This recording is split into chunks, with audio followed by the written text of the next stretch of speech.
Bonjour et bienvenue à bord de Passage Insolite, le podcast qui décortique le mindset du changement au féminin. Je suis Bénédicte, coach certifiée de la Life Coach School, psychologue et entrepreneur. J'ai été aussi cette fille qui cherche le bouton pause de son cerveau depuis des années. Et je suis ravie de te dire que c'est en arrêtant de le chercher que j'ai fini par me trouver moi. Dans cette deuxième saison, je partage avec toi tout ce qui m'a guidée à moi et à plus de sérénité. Mes connaissances en psycho, les outils d'organisation de ma vie d'entrepreneur, mes astuces de coach, etc., etc. Chaque semaine, en solo, en duo, en 5, 10, 15 ou 20 minutes, je t'offre une dose d'inspiration, de l'énergie et des bonnes ondes pour te permettre de mieux comprendre comment tu fonctionnes et devenir pleinement qui tu es.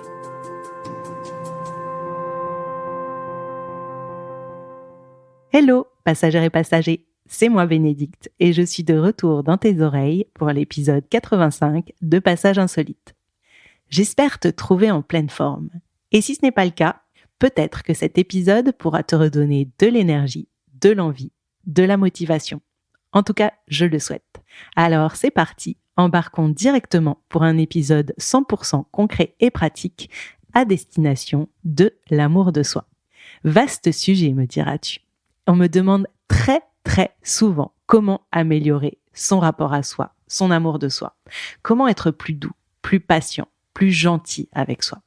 Et c'est une excellente question, car je crois que notre bonheur, notre sérénité, notre aptitude à nous confronter au monde vont se colorer de façon extrêmement différente en fonction du rapport que nous entretenons avec nous-mêmes. Et il existe, selon moi, bien des façons d'aborder l'amour de soi. Et souvent, quand j'y pense, je reste un peu songeuse. L'amour de soi est-il un commencement ou une finalité ? C'est un peu la question de l'œuf et de la poule. Qui arrive en premier ? Qui doit-on développer en premier ? L'amour de soi, l'affirmation de soi, l'acceptation de soi, la confiance en soi, la connaissance de soi ? Certains affirment que l'amour de soi est la base, le socle profond sur lequel nous allons pouvoir développer notre acceptation, notre confiance, notre affirmation. Et c'est juste.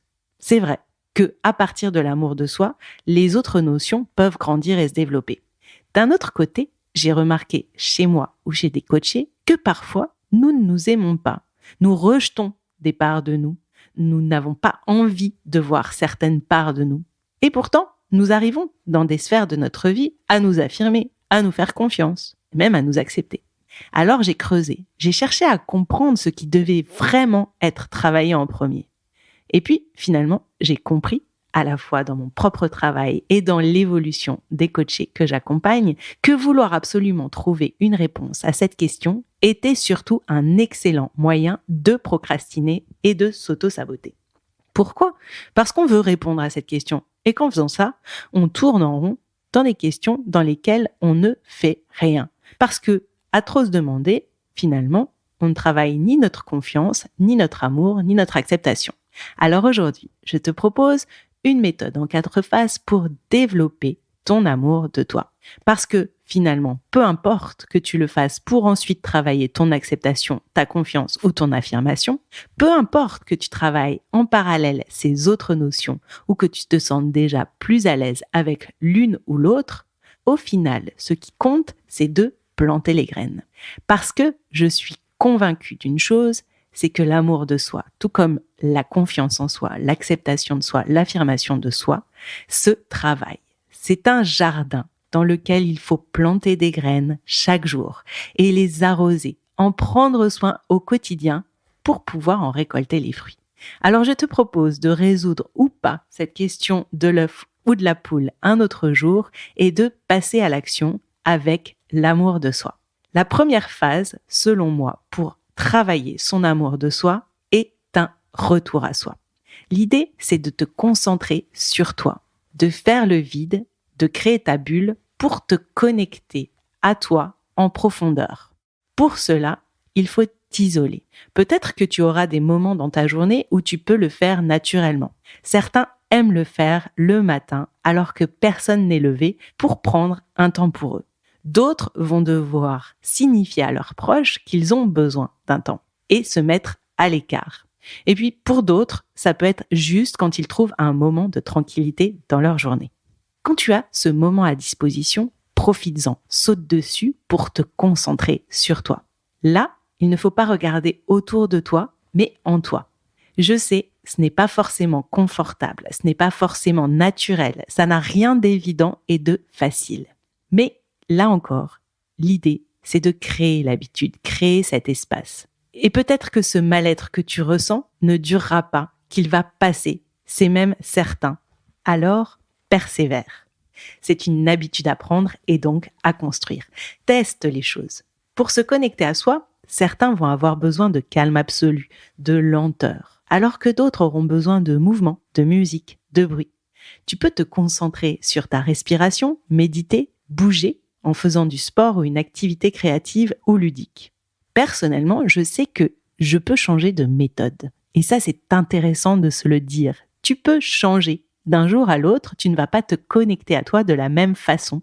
Cela dépend de ton niveau d'énergie, de ton humeur. Personnellement, il y a certains jours où je vais me poser sur mon canapé avec un plaid et un thé et me concentrer sur ma respiration. D'autres jours, je vais me poser à mon bureau avec de la musique acoustique et faire des gribouillis sur mon carnet ou m'entraîner à la calligraphie. Et certains autres jours, je vais avoir besoin de me mettre en mouvement, de bouger, de marcher, de sautiller partout pour évacuer de l'agacement ou un trop-plein d'énergie. Tu vois, il y a autant de moyens que de personnes ou de moments de vie. Alors sois curieux et ouvert. Et en fait, peu importe le moyen, l'objectif est de te reconnecter à tes sensations, à tes émotions, à tes pensées, à ce qui se passe en toi et à leur faire de la place. Et pour cela, il faut effectivement te couper momentanément du monde extérieur. L'idée, à ce moment-là, est de devenir ton propre centre, ton point de référence, de sortir du regard des autres pour sortir de la comparaison. L'idée, c'est de se comparer à soi, d'être son propre centre de référence. Très concrètement, c'est une phase qui se travaille, qui se développe. Alors je te propose de peut-être, dans les premiers temps, fixer des moments dans ton calendrier pour le faire. La deuxième phase, et tu verras, les phases peuvent être faites tout en parallèle, c'est de prendre soin de ton corps. Parce que même si tu ne l'aimes pas, même si tu es en guerre avec lui, même si tu as envie de le cacher, que tu le maudis, qu'il te renvoie de la douleur régulièrement, que tu n'aimes pas son image, que tu voudrais le faire changer par tous les moyens possibles et imaginables, tu n'as qu'un seul corps et il te permet tellement, mais tellement de choses. Alors, même si tu ne l'aimes pas, apprends à prendre soin de lui. Parce qu'il est ton véhicule pour toute la vie. Et moins tu en prends soin, moins il risque d'être efficace. Et moins il est efficace, moins tu en prends soin, moins tu l'aimeras. Et c'est un cercle vicieux parce qu'on ne prend pas soin de quelque chose qui n'est pas en bon état et de quelque chose qu'on a envie de laisser dans un coin. Alors, oui, je sais, c'est certainement un grand pas pour certains parce que notre rapport au corps est globalement quelque chose de compliqué. Et c'est peut-être parfois très simple et à d'autres périodes de notre vie, ça redevient compliqué. Alors commence peut-être par des petites choses. Un soin du visage, une petite marche, une bonne douche fraîche ou bien chaude, se connecter à tes sensations quand tu es dehors, quand tu manges, prendre du plaisir à découvrir des nouvelles choses par tes sens, écouter des choses, te masser, te toucher. Bref, relie-toi à ton corps. Relie-toi à ce vecteur qui te met en lien avec le monde. Troisième phase ou troisième étape, qui peut toujours être faite en parallèle, c'est de noter tout ce que tu fais bien, tout ce que tu sais faire. Prends le temps d'être attentif à ce que tu réussis, ce qui est naturel pour toi, toutes ces compétences que tu as développées, ce pourquoi tu es doué, ce pourquoi on te félicite régulièrement, ce que tu aimes faire parce que c'est facile. Note aussi ce que tu sais améliorer jour après jour. Ça peut être tes compétences en cuisine, un nouveau défi que tu t'es lancé par rapport à un challenge de course et tous ces petits progrès que tu fais chaque jour. C'est super important. Concentre-toi sur ce que tu sais faire. Concentre-toi sur tes victoires, sur tes succès, sur tout ce que tu réussis. Parce que n'oublie pas, ton cerveau se focalise tellement, mais tellement plus facilement sur ce que tu fais mal, ce qui a besoin d'être amélioré et ce qui te ramène toujours une image de toi négative. Alors entraîne-toi à checker aussi tout ce que tu fais bien. Prends le temps de le noter, prends le temps d'en être pleinement conscient. Et puis, quatrième phase, Apprends à te remercier, à te féliciter, à célébrer tous ces progrès, toutes ces victoires, tout cet amour qui grandit. Là encore, il s'agit d'envoyer des messages positifs à ton cerveau pour renforcer tout ce que tu fais bien, tout ce qui te fait du bien, tout simplement. Tu vois, dans ces 4 phases, il n'y a rien de compliqué finalement. Peut-être que pour moi, la phase la plus compliquée, c'est ce retour à soi, cette connexion à soi. Que c'est cette phase qui prendra plus de temps. Parce que c'est cette phase aussi qui te connecte à qui tu es, à ces émotions plus ou moins belles, plus ou moins positives, qui te font plus ou moins de bien, ces sensations qui te font également plus ou moins de bien, et à toutes ces pensées qui tourneront dans ta tête. Donc, se mettre face à soi, se mettre face à un miroir n'est pas toujours agréable. Je le sais, tu le sais, nous le savons tous. Mais ce n'est pas agréable aussi parce que nous avons tellement appris à regarder ce que nous devons faire mieux, ce que nous devons améliorer, ce qui ne va pas, que nous nous focalisons sur cela. Alors, plus tu vas prendre ton cerveau à revers, plus tu vas apprendre à te concentrer sur ce que tu sais faire, sur ce qui te fait du bien, sur ses succès, ses réussites, plus tu vas développer ton amour de soi. Et plus tu te félicites, plus tu vas avoir envie de noter tout ce que tu fais bien et tous tes nouveaux succès. Tu vois, c'est un réel cycle. Même si chaque phase peut être faite en parallèle, elles viennent se nourrir les unes des autres. Alors, prends du temps chaque jour, chaque semaine, chaque mois pour faire grandir, pour planter les graines de l'amour de soi.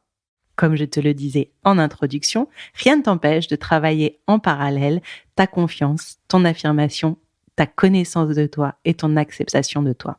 Peu importe. Ce qui compte, c'est que tu reviennes à toi, que tu prennes du temps pour toi et que tu sois là pour toi. Plus tu vas être dans cette démarche, plus les choses vont te sembler naturelles, plus tu vas trouver de la sérénité et plus tu vas pouvoir avancer dans ta vie. Si tu te sens un peu perdu, n'hésite pas à me contacter par mail ou en message privé sur Instagram pour qu'on discute de tout cela. Je te souhaite de travailler et de planter les graines de ton amour de toi et je te dis à la semaine prochaine.